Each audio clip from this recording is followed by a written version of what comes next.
Welcome to Beyond the Board, Reflections on Skate Life. This series highlights perspectives from everyday skateboarders. Our conversations explore the personal journeys that make up skateboarding's diverse community. Today I'm thrilled to chat with Derrick Jerome from Brownsville, Brooklyn. I've been inspired by Derrick's unique style since I first saw him skate, and I can't wait to hear from him today. I'm Derrick Jerome, Derrick Thompson, Derrick Jerome. Yeah, I skateboard. How do you feel skateboarding impacts your life off the board? It kind of gives me some type of organization, or it gives me a reason to organize. I can go anywhere, at least in this vicinity, and I'm still gonna return here. Sometimes it's so cold, it's like, I'm not gonna do anything, but my brain is just like, hey, go there real quick. How would you say that your life off the board impacts your skateboard? That varies. That actually varies. It's like, this starts when you get up. You know, I'm gonna have to do a series of different things. I have to be present in that. So there's days where before I even make it to the park, I'm good. Yeah. I'm good. But then there's days that just, it's hard. On a given day when you want to skate, like skating tends to be the goal that day, or does that depend? Does it shift?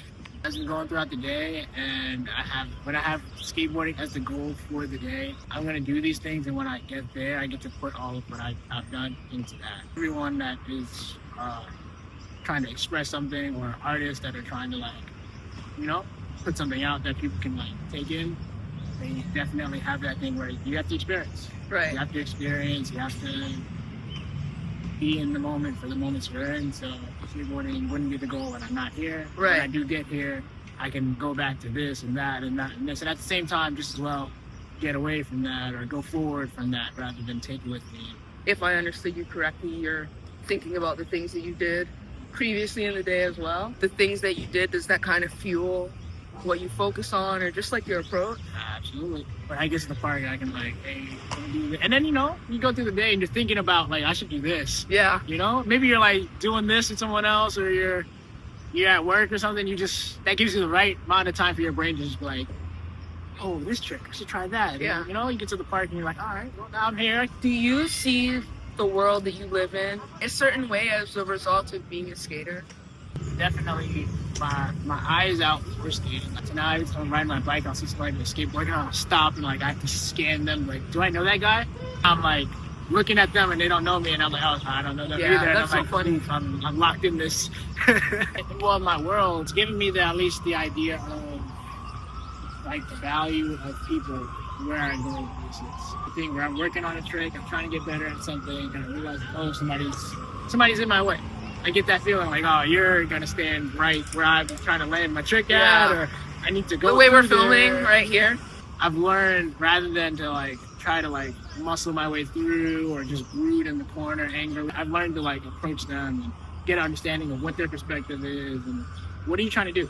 What's the trick you're trying to learn? So taking that outside the skate park, even if there is a goal or something I'm trying to accomplish, it's hey, if I can have a conversation with this person, have some type of discourse where we can speak and get our ideas across, that's super fruitful, no matter what it is. I had an older lady stop and tell me, hey, do you want to go? I'm like, no, I'm good. I'm taking a break. And slowly over time, she's like, hey, it helps. Even if you can go slow, you can go, Yeah. Even if you have to do anything and it doesn't even if it's not good, still go.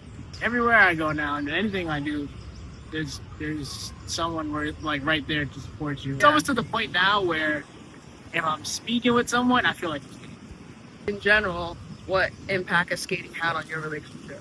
Space where you're accepted and people can understand something of you just as well if you can go other places and you don't get it. I'm reading this book and it describes it as a celebration of separateness.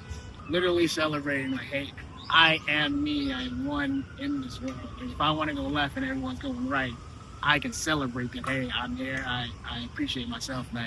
Have any very close relationships come from you skateboarding? Any park I can go to, there's homies that I know and people that I've spent time with, from locals to newcomers.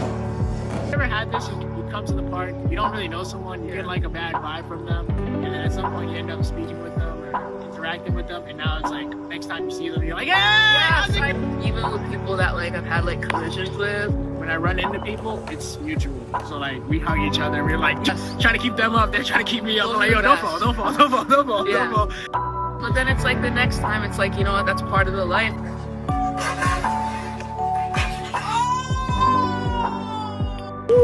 Nah, yeah, that closed like a tracker point in my ass or something. You know, there's been some ones where I've been like totally clipped, and I'm like, I don't know how I feel about that guy. It's never on purpose. We're all just trying to do our thing, and that just happens. What other aspects of your life do you think most intersect with skateboarding? I would say skateboarding is my start. Like, skateboarding is like the first thing I actually stuck with, and I didn't quit, and I actually got good at and feel confident in. Nice. So now, like, I'm starting. Like right now, I want to go farther in skateboarding, but I'm recognizing that like my body isn't necessarily okay with that, just because I'm getting older.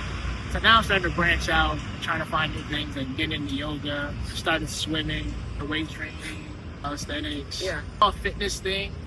Like skateboarding is a great foundation for the new thing. In skateboarding, I want to be the best, or I want to do the best I can, whatever that means for me. These other things, I just kind of see myself doing them, trying them, and enjoying myself. Like I said, making friends and enjoying the company I have around me as well. For sure. A lot more than like I'll probably be playing around and I just got a tennis racket every once in a while, you know? Yeah. Like I can't see myself fucking trying to ace balls. Throwing the tantrums and stuff. I can't see all that. I mean, you never know though. When I first started skating, like I just want to be on the board. It's fun. I'm rolling. It's fast. And then like eventually, once I like got more of a feel for it, became more comfortable. Then it's like, oh, well, this is the next step.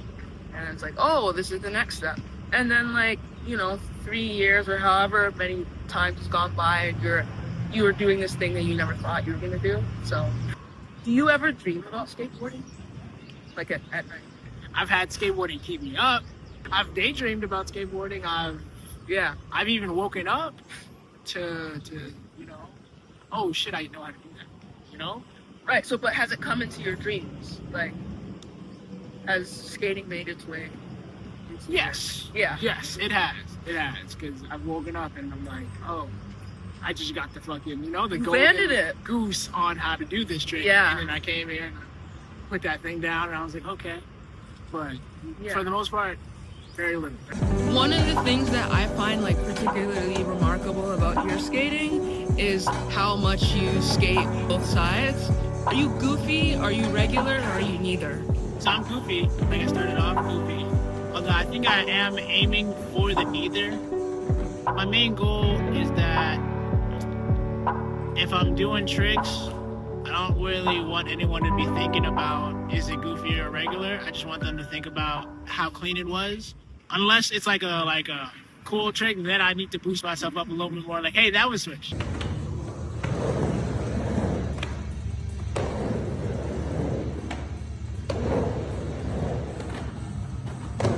Starting, I was like, hey, let's try not to think about it as switch. Let's try to think about it as just what the trick is. So if it's switch back disaster, just think about it as a back disaster. I started on a penny board and I was like learning how to push.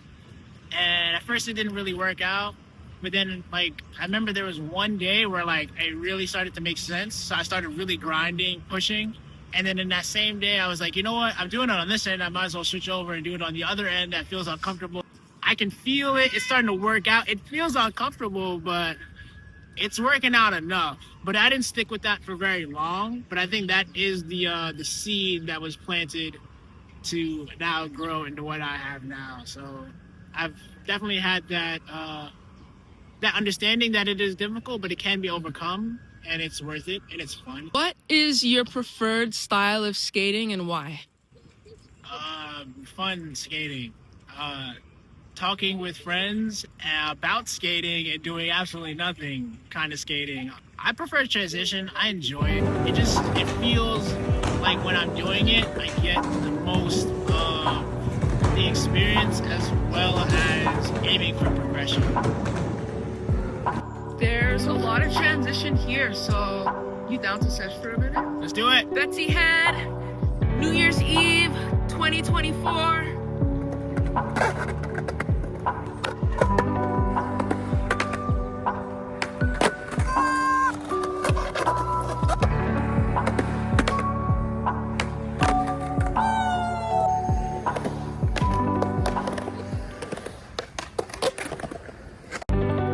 Thanks for tuning in to Beyond the Board.